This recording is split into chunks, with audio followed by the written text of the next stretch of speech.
咧就真係雲吞啦。一方面可以炸又可以蒸。阿姨呢個係咩嚟咧？呢個係嗰啲芫菜頭啊！芫菜頭，煲豬骨啊！煲豬骨啊！又有番鴨啦，又有鴨啦，青頭鴨啦，呢好多都有嘅。雞咁一籠籠喺度。但係咧，通常魚啊多骨咧，越多骨就越鮮甜越甜嘅啲肉係嘛？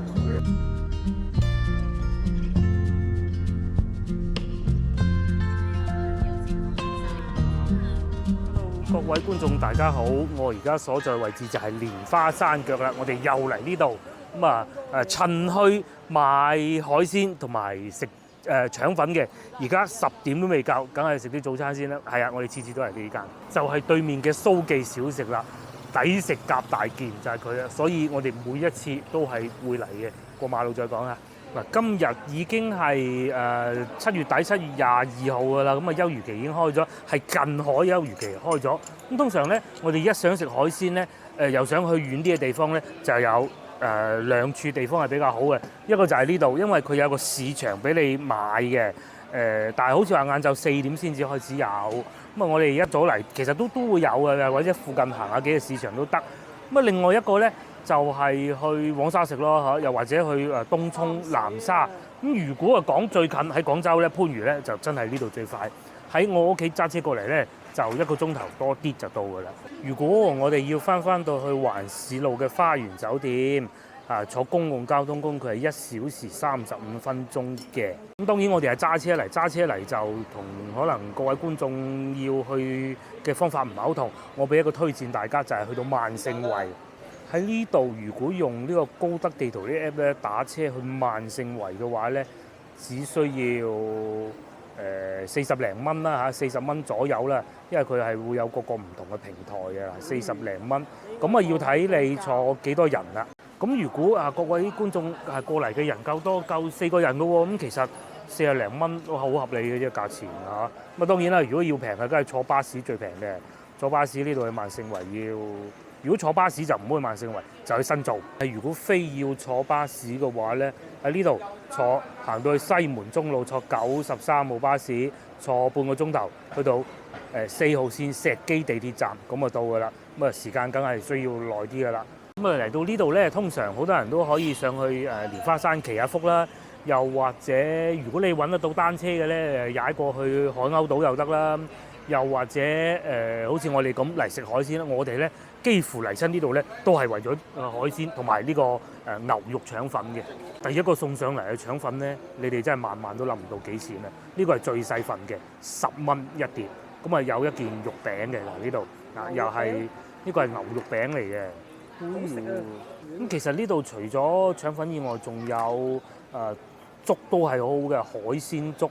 蝦粥嗰啲，即係只不過我諗住話大佬你成日食粥，唔係成日食海鮮就不是太好啦，因為咧我哋都會買不少嘅，哇，好實淨嗰啲肉。呢度啲牛肉腸粉好食啊！牛肉丸好食。牛肉丸都好食。幾大抽？炸雲吞啊嘛。係。哇，好難搞。咁我哋仲叫咗一份炸雲吞20蚊啊！原來咧仲有蒸雲吞嘅，唉，早知要蒸雲吞啦。佢又唔係話嗰啲做到好薄嘅腸粉嚟嘅，係呢種比較粗獷啲嘅。我都寫成有啲米味。有米味啊嘛。咁同埋如果你食海鮮粥嘅話咧，仲會有一個引到一樣嘢嚟，就係一啲貓咪啦。嗰啲貓咪就會走嚟紅住你喺個腳底度轉嚟轉去。腸粉煙韌韌嗰種。煙韌啊啲腸粉。除咗腸粉嘅做法係傳統以外咧，佢哋豉油調教都係好傳統嘅，唔會有好甜嘅。而家廣州市區老城區龍津路嗰啲腸粉鋪咧，大多數都係甜口嘅腸粉嚟嘅，係甜口嘅豉油啊。呢度咧就幾乎不甜的。食過咁多地方，有冇食過咁大碟性價比咁高嘅腸粉咧？我試過去江門勉強有跟住就炸雲吞啦。之前咧，我哋幾次嚟嘅時候咧，當時都係疫情期間嘅，咁好多餐廳都唔開嘅，好似呢啲咁樣半戶外咧就冇乜問題嘅。但係今日我哋嚟到之後停好嘅車，見到咧好多餐廳都開翻喎。咁等陣唔排除我哋會買咗海鮮去加工。上次見到有一間嘅，嗰啲到時再講嚇。到嚟試下呢個炸雲吞啦佢係呢種好鬆化呢種嘅，佢就唔係好硬嘅，即係佢裏邊嘅皮係好多氣泡呢種嘅，份量又係超多，兩個加埋只要30蚊。粥抵食。海鮮粥抵食，最平好似係35蚊係咪？我都唔係好記得。當時頻道啱啱開始嗰陣咧，開始會去外邊拍攝，即係行遠啲，唔好留喺老城區嗰啲咧。第一站就係呢度，我記得係嘛？揸車嚟呢度，呢啲係南番順嘅做法喎。上次我哋去到順德又係咁上下口味嘅，但係順德人咧，嗰粒肉咧就細啲嘅，就嗰個皮就睇上去靚啲嘅。唔係雲吞皮。老婆教曉我係春卷皮嚟㗎係嘛？係喎。粒肉好鬼細嘅。呢啲咧就真係雲吞啦，一方面可以炸又可以蒸。嗱，我哋係食飽飽啦，下一步咧就會去市場買啲海鮮嘅。咁我哋揸車去前邊望一望先，如果冇嘅，我哋就去石樓鎮市場，咁啊喺度揸車過去15分鐘左右啦，出發。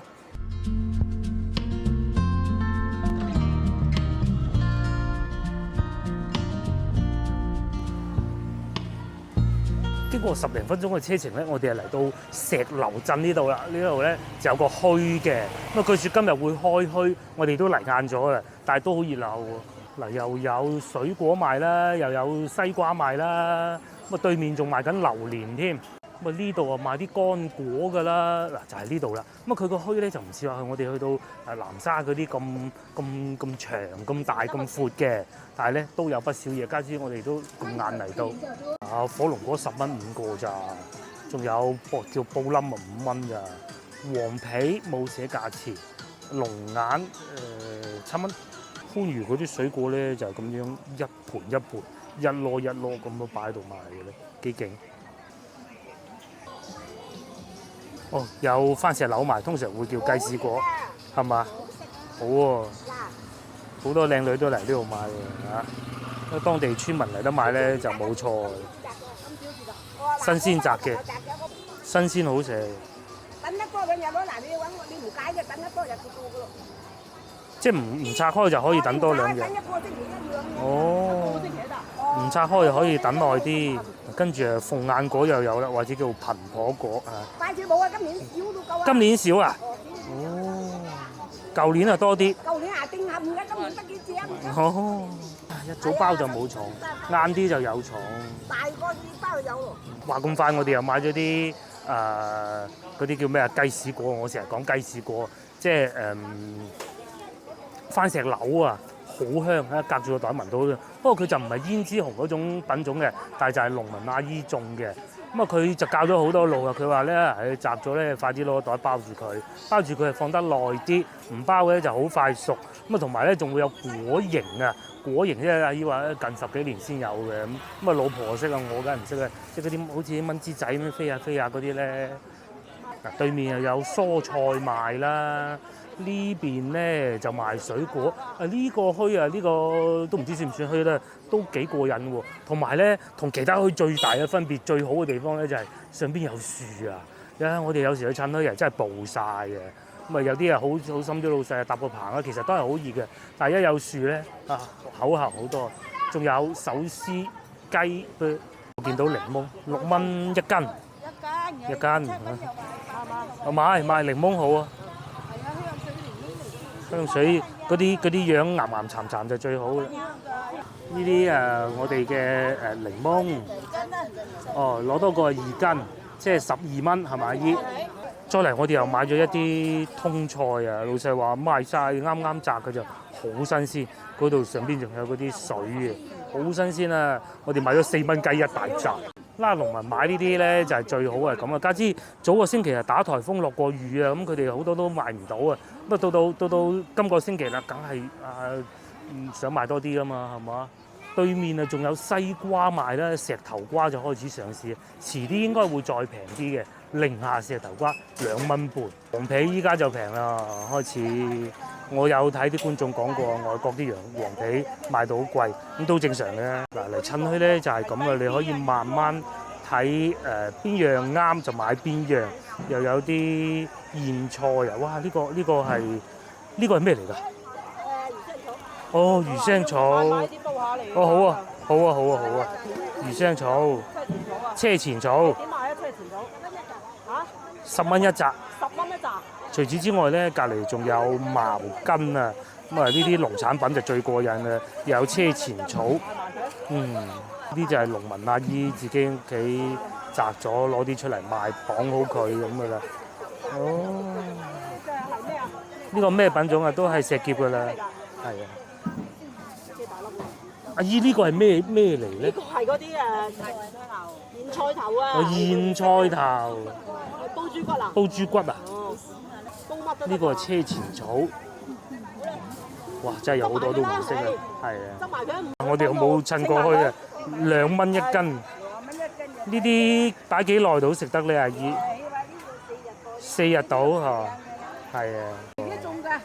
冇催熟劑，有啲嘢咧係要買自己種嗰啲先好食嘅。嗰啲貪靚落出嚟。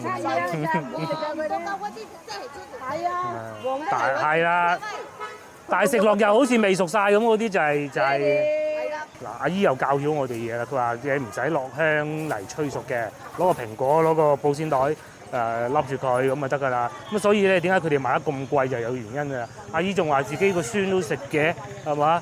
貴啲啊嚇，唔乖。再嚟啊，仲有雞賣添喎，趁墟真係過癮啊嚇！又有番鴨啦，又有鴨啦，青頭鴨啦，好多都有嘅。雞咁一籠籠喺度，同埋呢度都有湯雞服務嘅啊，不過就唔影啦。除此之外咧，仲有番薯啦。嗱，譬如好似呢啲咁啊，1蚊半嘅，2蚊半嘅，咁啊佢夠幼身。咁佢哋呢度趁墟呢條路，唔知係咪因為我哋嚟得遲嗰陣時係其他原因，佢原先就唔係好長啦。咁啊前邊就已經係盡頭嚟㗎啦，冇路行㗎啦。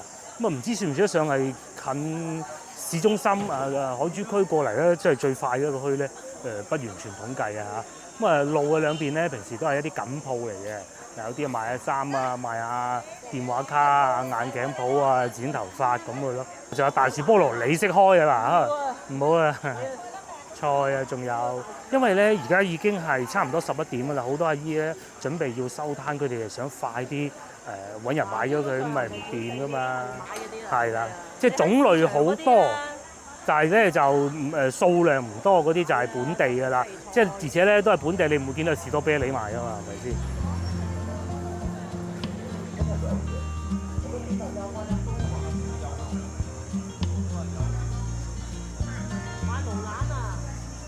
老婆講得啱，買龍眼就要嚟番禺買本地嗰啲，又平又靚啊！翻咗去市中心、市區買、市場買嗰啲咧，係啊！琴日見到最平啦，已經係7蚊啊！仲要一次過你要買2斤嗰種咯啊！呢度就5、6蚊就已經得啦，而且靚好多嘅。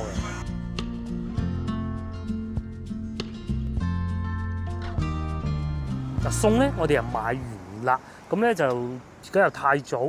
又未夠鐘食飯，我哋咁啱經過呢度有個觀音廟，咁啊又入去睇下啦。嗱，話說係咁嘅，其實蓮花山咧以前咧係做乜嘢嘢嘅咧？就係石牆啊，嗰啲花崗岩啊，嗰啲石啊，我有一次上過直播啦。嗰啲奇形怪狀嘅石頭非常之多，有啲係被開挖咗出嚟啦。咁啊喺呢度除咗喺石之外咧，仲有梗係上去睇蓮花山望海觀音啊。咁啊，我哋係嚟睇呢個細啲嘅觀音廟。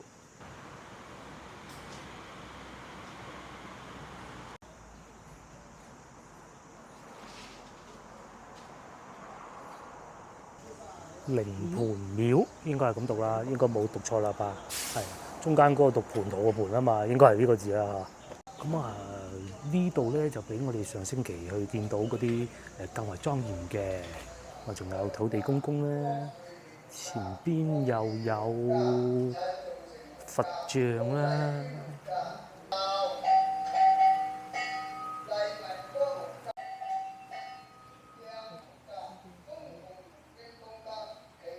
係喎，就喺上邊嘅觀音廟，我哋上去睇埋佢。仲有咧，先頭我哋喺門口嗰度睇過，仲有一個水井啊，係會有啲村民嚟呢度打水嘅，就喺呢度啊。反而咧最吸引到老婆就係呢棵木苗，觀音廟就喺隔離啦，咧就喺呢度觀音殿。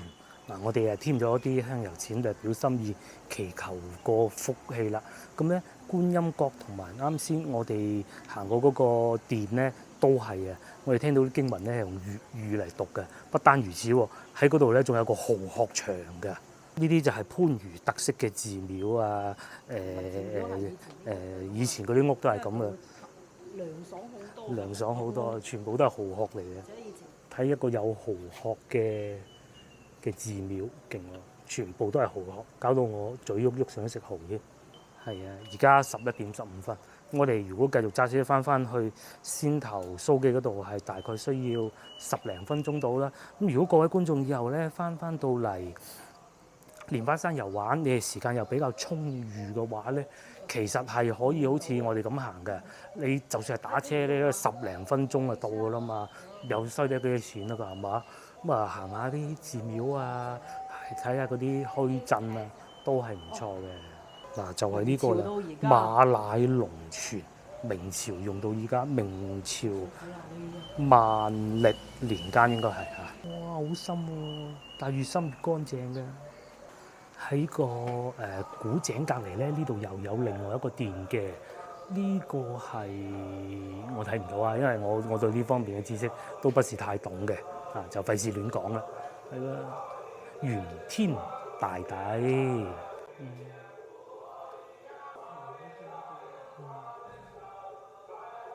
嗱，喺寺廟門口咧，仲可以有呢啲資料睇得到嘅。咁我就梗係唔慢慢讀啦。咁啊，講晒當時石樓鎮呢度嘅一啲歷史啦，由幾時開始有人喺度居住啦，甚至乎包括啱先我哋入到去咧，嗱，靈興廟先頭我哋睇過呢個啦，係咪？裏邊咧就有啲道光20年至1840嘅香爐啦，1840年啊嚇。咁啊，不單如此，仲有好多，我就唔慢慢一一細數啦。騎樓啊，都係民國時期嘅咋，好少會最多晚清嘅啫，嗰啲。上千年。呢啲好似先頭我哋睇到嗰個井咁咧，佢係明萬歷年間啊。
嗱，好啦，我哋啊揾到位置啦，呢度就勁啦，就係呢個大眾樓蓮花山最老茶樓，源於1988啊。佢哋呢度咧好多嘢食嘅，嗱，蓮花山最老茶樓，咁啊有生猛海鮮就河鮮，有部分係雪藏嘅，有部分係游水嘅。咁我哋先頭咧點咗條邊魚，呢度38蚊一斤。有得食魚，38蚊一斤。幾多個？幾條邊魚？好啊好啊好啊。蝦咧？蝦嗱，呢邊係蝦。蝦幾錢斤啊？88蚊。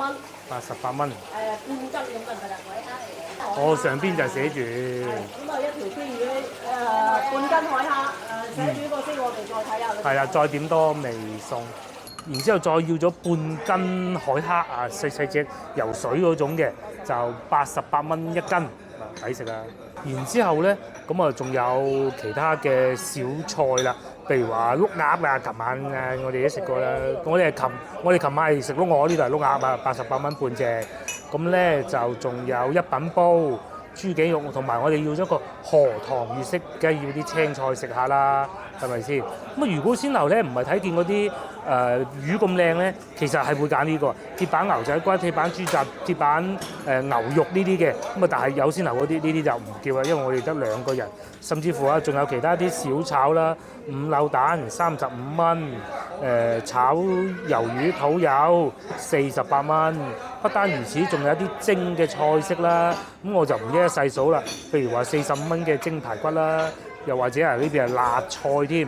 咁如果嚟得人多又要食飯，梗係魚香茄子煲嘅35蚊一煲。咁然之後咧，我哋就坐喺呢一個碼頭邊啊，應該算停靠嘅碼頭邊食飯嘅。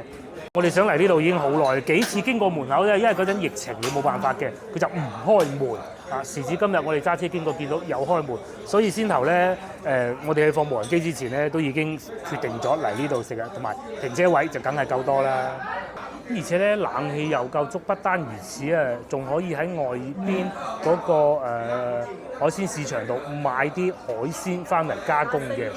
係，我哋去咗先頭嗰個市場，先頭我哋都想買啲嘅，不過真係睇得唔係好啱，咁啊冇買啫。如果要喺呢個海鮮市場行嘅話咧，最佳時間咧就晏晝有2點零鐘已經開始㗎啦。據說，但係開始，但係最熱鬧就4點。係啦，4點買完就送入嚟呢度食又得。第一個送上嚟嘅就係海蝦啦，有春㗎喎，勁喎。跟住咧仲有一碟豉油，蒜蓉豉油喎。冇錯，嚟到呢度就梗係食海鮮㗎啦。呢個係海蝦嚟嘅，講清楚。之前我哋去食飯啦，好多時候個女又話食瀨尿蝦。唔食嚇，因為而家咧大概7月底開始啦，你係開始慢慢可以有好多靚蝦食㗎啦。因為遠海嗰啲就話唔俾打啫，呢啲一睇知係近海㗎啦，近海已經開咗魚㗎啦。7月1號咁樣有春㗎喎，哇勁啊！88蚊其實又唔貴喎，海蝦唔算貴嘅。佢寫118嘅嚇。第一隻咧我先唔點調味料先啦。老婆試嗰隻，佢話好爽，係咪？啲肉好緊實，因為始終可能唔係話深海打翻嚟啊，好遠啊嗰啲咧，佢就唔算話甜係佢嘅賣點嚟嘅，但係就爽，同埋鮮就頂㗎啦。咁都睇住喺個缸度游嚟游去。早排咧，我就向一位食蝦嘅專家請教過，佢話蝦啊點睇靚咧？即係講睇整體啊。第一個殼要夠硬，咁啊呢個唔算硬嘅嚇，但係咧個頭呢度呢部分都幾硬㗎。咁啊第二要有鉗，蝦咧你無非一個就係食佢鮮甜嘅啫嘛，係咪先？新鮮就你只要打上嚟，唔好入個雪櫃都新鮮啊。係游水嘅話，最緊要咧個殼夠硬，佢就會甜㗎啦。有晒蝦子咁啊，蝦春接落嚟，我試下點少少蒜蓉豉油。蒸啊仲鮮啊！哇，提升咗一個層次喎又。佢唔會又冚住咗啲味喎，有咗豉油之後更好味、更鮮啊！嗰啲叫鹹鮮啊嘛。而家係12.3個字。咁咧客人就越嚟越多啦，佢哋呢度咧分咗2個廳嘅，呢個廳咧係門口，呢度係另外一個廳。咁我哋嚟到嘅時候咧，佢就啱啱開冷氣，咁啊冷氣都好足嘅，即使我對住咁大塊玻璃咧，咁好熱頭咧，都唔會覺得好曬。半斤蝦份量又幾足喎，係嘛？幾足喎啊！仲有隻有膏添，俾老婆發現到。好多都係聽得出口音，都係本地居民嚟過嚟食飯嘅。好香啊！有咗啲油同埋蒜蓉之後，好正，係嘛？唔會話搶咗佢啲味啊，搞到佢唔鮮啊咁，唔會，啲調教得啱啱好。試下點啲蒜蓉，上菜荷塘魚式白飯，2個唔該。2個飯。第2道餸就送上嚟啦，30蚊一份，我啱先睇到荷塘魚式。有芹菜，有木耳，呢個係我原先以為係嗰個叫做嗰啲一條棍嗰啲死係啦，唔知係咩，其實係馬蹄嚟嘅。食嘅咯。係啊，馬蹄嚟嘅。哇！嗱，我哋所有菜式就上齊嘅，魚啊又有啦，蝦又有啦，河塘豬又有啦。呢個我記得個名啊，我最初以為係淮山嚟嘅，唔係，佢係馬蹄。老婆準備開始教我食魚，係啊，我唔識食魚。呢個多唔多骨㗎？邊魚？多骨㗎，多骨㗎。等我夾呢部分應該冇咁多骨嘅。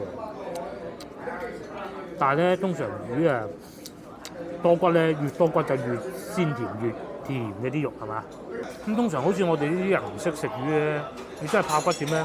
喺度擺喺羹度，逐嘢教翻出嚟。咁但係其實如果識食魚人唔係用咁嘅方法，揼落口細細嚿，然之後咧慢慢選翻啲骨出嚟，咁樣咧就餵 B B 就咁食嘅啫。哇！終於處理咗好耐，好似都已經將啲骨處理好啊嚇。骨係真多嘅，甜嘅都係真係甜嘅。佢唔算話好滑嗰種嘅，一來可能我食背脊呢個位置，呢個位置係點會好滑㗎？但係咧好嫩啲肉，而且非常新鮮。睇住啊師傅就喺個魚池度撈條魚上嚟㗎啦。淡水魚之中咧，呢個都算甜啊。都係淡水魚咧就骨多。啱食。真係好多骨。接落嚟啊，試下第二個部位啊，落少少呢度啊。啱啲魚紋喎。我哋上次就攞11蚊一斤。嗱呢度，咁啊餐廳梗係要賺錢啦，你唔賺錢點樣有冷氣得㗎係咪先？冷氣又幫你洗埋碗，又食又服侍埋。早少少嚟，你有啲魚紋啱啱打咗之後嚟賣嘅，上次都11、2蚊。11、2蚊都見過，邊魚係嘛？係可以啊，仲要幫我湯埋。仲要湯埋，好似係啊，我都有啲印象。繼續食，豉油甜口幾好。但係咧，邊魚咧就真係好容易慘骨啦。我啱先都有一條啊，不過就啲骨就比較軟嘅。跟住咧配啲白飯，哇！老婆咧就將呢一部分嘅肉好似形容為好似蟹肉咁一梳一梳。係呢啲啊，我呢啲啊，個魚頭邊嗰啲啊。但係我淨係夾咗咁多嘅。蝦都失色啊，大佬。其實如果講到最鮮，應該係蟹嘅。蟹係一種好特殊嘅鮮味，呢個都算接近嘅。啊，一朝早過嚟呢度，有時間咪食個早餐咯，食個腸粉。你可以啊，點啊？你去完蓮花山，跟住落嚟，跟住咪落嚟呢度咯。落嚟呢度。食個小菜又得，你中意行下海鮮市場又得。你可以啊去嗰度食海鮮粥又得。食海鮮粥又得。蓮花山上面就冇咩食㗎啦，淨係得嗰啲齋啊。齋菜。齋菜咯。魚咧，我再食多少少就夠啦，真係唔係好識欣賞啊！好食嘅，係啊，我真係唔係好識欣賞。你呢啲唔識，你唔識欣賞嘅，嗰啲叫嗰啲海魚啊。哦，冇所謂嘅，樣樣試下啊嘛，係咪？但係我中意食。都係有骨㗎，好彩我用筷子比較叻啫，唉。咁你話鮮唔鮮又真係鮮嘅嚇，等我夾嚿腩食下先啦。呢嚿係嘛？係呢嚿魚油啊，好正㗎。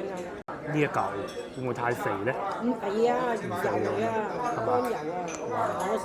就係呢一嚿，哇！食晒汁咁嘅，好明顯老婆識食過我啊。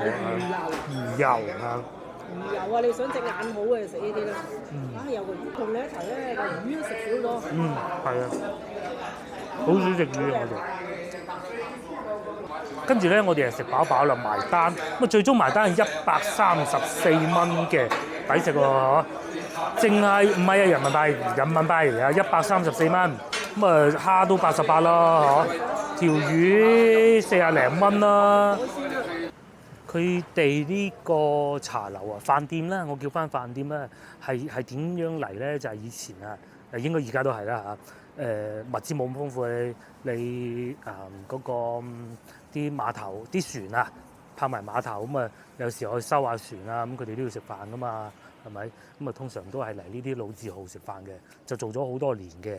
咁啊，久而久之啊，形成咗有啲漁民打咗啲魚啊，咁咪擺低喺度賣咯。不過可能真係我哋走得時間唔係好啱，同埋我冇理由等到4點半嘅，係一係朝頭早，一係就晏晝4點，就2個時段。而家1點鐘全部去晒食飯。咁啊，前邊都仲有幾檔嘅，但不多。你話同我哋之前曾經有幾次嚟到好墟冚嗰種情景咧，就都爭好遠啦嚇。咁啊，只能留待下次啦。我哋喺附近行下，消化一下，跟住就揸車翻屋企啦。咁啊，睇下有冇啲之前未曾發掘過嘅小食啊、餐廳咁。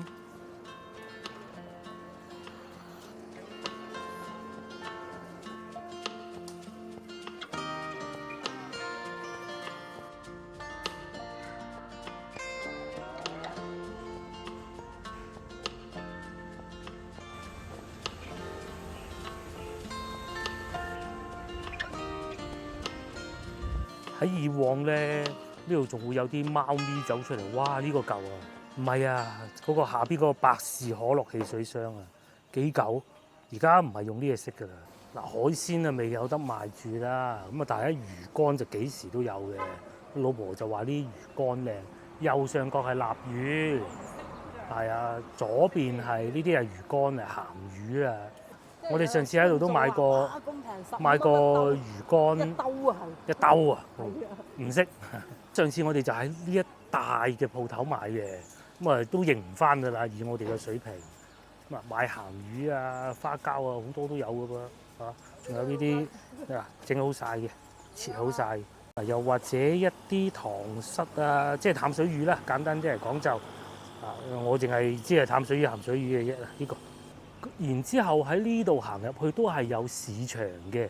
既然我哋都未翻去住，又行下啦，睇下個市場又有幾大咧。不過睇上去應該唔係好大。以我哋行過咁多市場嘅經驗，就知道其實中午12點1點鐘到咧係市場最冷清嘅時候嘅，因為天氣熱啊，尤其而家夏天更加添。好多漁民啊、農民啊，佢哋都係要瞓覺啊嘛，佢哋好早就休息㗎噃。呢度可以係啊，呢度就賣魚，只不過佢哋休息啫嘛。中午要休息咁解啫嘛。嗱，又有生蠔嘅喎，係啊，我哋嚟過咁多次都係第一次見到嚟到呢個市場裏邊。你話大唔大就真係唔算太大㗎啦。而家知外邊都有一擺啦，咁啊至少有啦嚇。嗱，就係呢度啦，我哋都睇過，但係未有咁近距離睇過水棚。老婆話係。咁喺呢度往右轉咧，就係啱先我哋去食飯嗰度啦。朝頭早可能熱鬧啲，咁都係咁嘅。通常市場朝頭早都係好熱鬧嘅。